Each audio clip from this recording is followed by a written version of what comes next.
হিন্দুদের জায়গা জমি কাদের কাছে দখলে সেটা বাংলাদেশে সবাই জানে।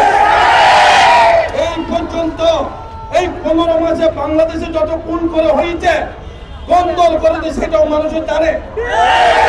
আমি চট্টগ্রামের এখানকার স্থানীয় বাড়ি, আমার গ্রামে বাড়ি নাই, দাদাকে পছন্দ করি, আপনাদের নিয়ম নীতিগুলি আমার ভালো লাগে।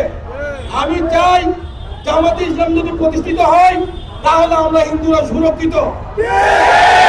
জামাতে ইসলামের যদি ইসলামী আন্দোলন করে থাকে সেখানে তো লেখা আছে বিধর্মীকে হেফাজত করিবে, তাদের সুরক্ষা করিবে, তাহলে তো আমরা 100% সুরক্ষিত আছি।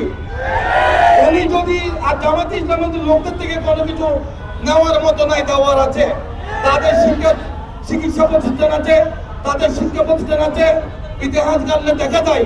আর 71 সেই বাঁশি আর বাজাবেন না। এখন আমার ভাই জামাত করে, আমি তাকে সমর্থন দিয়ে যাব।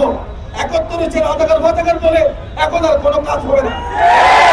এখন হচ্ছে আমাদের দেশকে কিভাবে সুন্দর রাখবো, আর সুন্দর হবে আমাদের এই প্রার্থী 9 নম্বরের যে প্রার্থী আছে তিনি আপনাদেরকে সেবাদান করবে। আমি তার থেকে সেই প্রত্যয় ব্যক্ত করি এবং আমাদের দাবি দাবা রয়েছে, সেই দাবি দাবাগুলি আমরা মহানগরে দিব আর সেগুলি তিনি পর্যবেক্ষণ করবেন। আমরা কিভাবে সুরক্ষা থাকবো